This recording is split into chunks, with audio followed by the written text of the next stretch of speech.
저희조는 나라사랑 카드에 관련된 규제적 성격들에 대해서 알아보았는데요.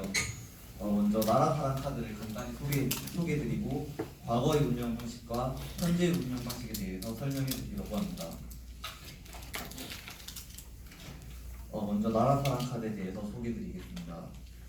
군대를 다녀오신 분들은 잘 아시겠지만 나라사랑 카드는 2005년에 국방부가 군행정 효율성을 위해서 도입했습니다.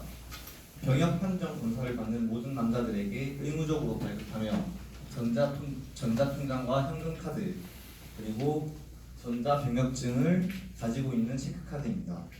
이 카드로 인해서 입대부터 예비군까지 10여 년의 병역기간 동안 급여를 지급받게 됩니다. 나라사랑 카드의 사업은 국방부와 병무청이 주관하고 군인공제회가 수행하는 사업인데요. 공개 입찰에서 선정된 금융기관이 발급을 대행하는 정부 사업이라고 볼 수 있습니다.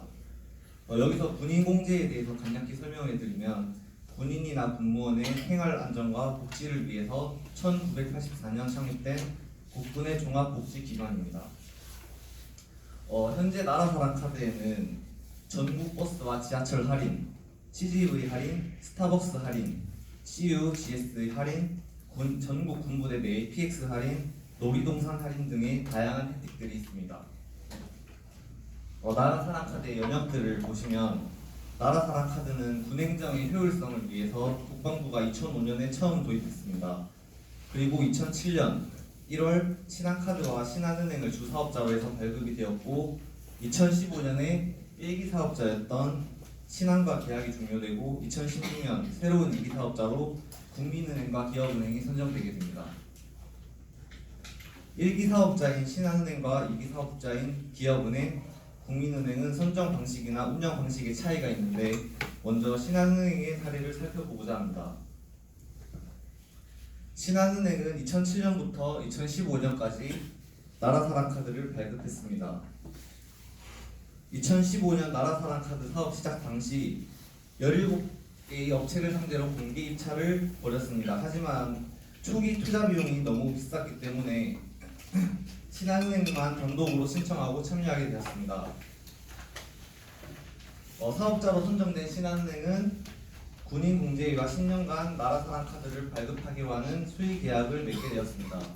여기서 수의계약이란 앞에 PPT에도 적어놨는데 경매나 입찰 등의 경쟁 계약이 아니라 적당한 상대방을 임의로 선택하여 계약하는 것을 의미합니다. 그렇기 때문에 공정성이 떨어지거나 비리가 발생할 소지가 많다고도 할 수가 있습니다.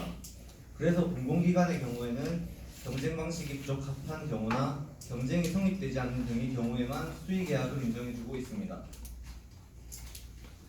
이것은 국방부 병무청과 함께 같은 정부가 군인공제라는 기관을 통해 신한은행의 수의계약에 기반을 둔 공익서비스 사업에 인허가를 제공해 나라사랑 카드의 독점을 허용한 형태라고 볼 수가 있습니다. 여기서 유일하게 참가했던 신한은행은 별도의 홍보나 마케팅 없이 매년 병역 검사를 받는 35만에서 37만의 신규 고객들을 유치할 수 있는 이 사업을 독점적으로 운영하게 되었고 이로 인한 경제적 지대도 독점적으로 획득하게 되었습니다. 실제로 지난 10년간 나라사랑 카드를 독점했던 신한은행은 은행권 20, 30대의 고객 수에서 선두권을 알리고 있는 것으로 알려졌습니다. 이러한 독점 운영 방식에서의 논란에는 군인공제의 부당 이익에 관련된 논란이 있습니다. 군인공제회와 신한은행의 계약서에는 군인공제회가 카드 수수료 명목으로 장당 2,000원을 신한은행으로부터 지급받도록 명시되어 있는데 2012년 10월 국정감사 때 군 복무 중인 사병의 급여 계좌를 신한은행이 독점하도록 계약을 맺은 군인공제회가 그 대가로 매년 6억 원 상당의 수수료 수입을 얻고 있으며 이런 돈들이 장병 복지가 아닌 군인공제의 살림으로 들어가고 있는 것이 아니냐는 논란이 있었습니다. 2015년 이러한 논란은 사실로 드러났는데요. 군인공제회가 병사 전용 나라사랑 카드 발급 수수료를 정부 간부의 복지로 사용했다는 사실이 밝혀졌습니다. 이로 인한 비난이 거세지자 군인공제회는 2017년부터 병사들의 복지 양상과 군 복무의 가치 제고를 위해서 총 6억 300만 원을 기부했고, 또한 2025년까지 총 50여억 원을 군에 기부할 계획을 밝히기도 했습니다. 앞서 살펴본 신한은행의 독점적인 계약은 2015년 종료되고 2016년 기업은행과 국민은행이 위기 사업자로 선정되어 현재까지 나라사랑카드를 발급하고 있습니다. 신한은행이 나라사랑카드를 독점적으로 발급할 당시 장병들에게 선택권을 부여한다는 지적이 제기되었고, 일부 은행들이 국회 국방위에 복수 사업자의 필요성을 적극적으로 설득한 결과 경쟁 입찰 방식으로 새로운 사업자를 선정하게 되었는데요.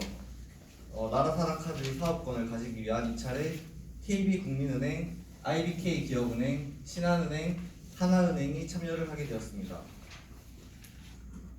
비록 사업의 초기 투자 비용이 약 100억 원이고 수익성이 높은 사업은 아니지만 은행 입장에서는 20, 30대 잠재 고객을 확대해서 과거 신한은행이었던 경제적 지배를 얻을 수 있다는 장점이 있기 때문에 경쟁 입찰에 참여한 것으로 보입니다. 현재는 4개의 은행 중 국민은행과 기업은행이 사업자로 선정되어 나라사랑카드를 발급하고 있는데요. 4개의 은행 중에서 2개의 은행이 선정된 것에는 공익 기준에 의한 배분의 측면도 고려할 수 있다고 보았습니다. 공익 기준에 의한 배분은 누가 공익 목적을 최대한으로 달성할 수 있는지를 가려서 사업자에게 이용권을 주는 방식이라고 볼 수가 있는데요. 여기 빨간 박스를 보시면 2차 사업권 선정에 있어서 병무행정의 간소화 지원과 장병 복지 서비스 향상에 대한 평가 부분이 총 53.5점으로 가장 중점적인 평가 요소인 것을 볼 수가 있습니다. 또 두 은행이 유일하게 국군 희망 준비 적금을 출시한 것이 선정되었는데 큰 영향을 미쳤습니다. 이 적금은 박근혜 정부의 공약으로 출시된 것으로 시중 금리 3배 이상의 영마진구조라 시중은행이 출시를 꺼렸던 상품이라 공익을 생각하지 않았던 이런 혜택을 내세우지 않았을 것이라고 생각합니다.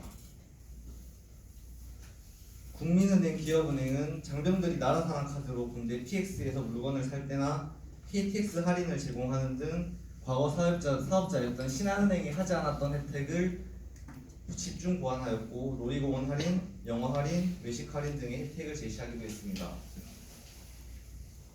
이러한 노력이 두 은행에 선정되는 데 영향을 끼쳤으며 다른 은행보다 장병 복지 서비스 향상이라는 공익 목적을 잘 실현하였기 때문에 공익 기준에 의한 배분으로도 볼 수가 있다고 할 수 있습니다. 그리고 여러분 혹시 2017년에 발생한 자주포 폭발 사고에 대해서 알고 계신가요? 이거는 2017년 철원군 육군 모 부대 사격장에서 K9 자주포 사격 훈련을 하던 도중에 발생한 폭발 사고로 이 폭발로 인해서 2명의 장병이 숨졌습니다. 사고 후에 국민은행이 나라사랑카드에 가입한 장병은 사망보험금을 지급받았으며, 근데 이제 반면 기업 IBK 나라사랑카드에 가입한 장병에게는 사망보험금이 지급되지 않았는데요. 이러한 혜택의 차이가 자주포 폭발 사건으로 인해 알려지면서 논란이 되었습니다.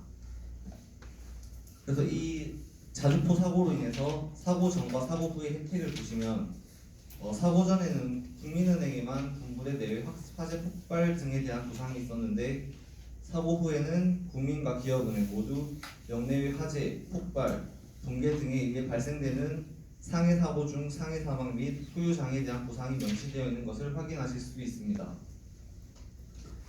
그리고 저희 조는 자주포 폭발 사고 후 혜택의 변화를 윌슨의 규제정치 이론의 기업가적 정치로도 볼 수 있다고 생각했습니다.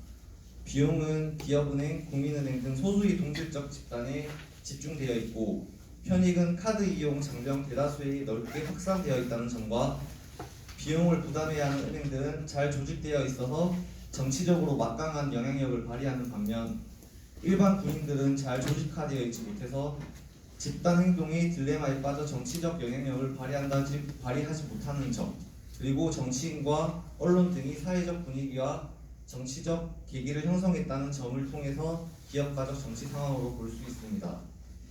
앞서 말한 사례에서 적용을 해보면 자주포 폭발 사고가 발생하기 전까지는 두 은행이 각기 다른 나라사랑카드 서비스의 부가 서비스에 대한 논란이 없었는데 사고로 인해 국민은행과 달리 기업은행이 나라사랑카드의 상해 보험 서비스에서 영내 사고에 대한 부상이 제외된 것이 알려졌습니다. 이러한 사실들은 많은 언론과 2017년 국정감사를 통해 크게 화제가 되었고, 그로 인해 기업은행은 국민은행과 같은 수준으로 상해 보험 서비스를 확대하게 되었다고 할 수 있습니다. 네, 이렇게 나라사랑카드의 과거 운영 방식과 현재 운영 방식, 그리고 그와 관련된 논란들에 대해서 살펴보았는데요.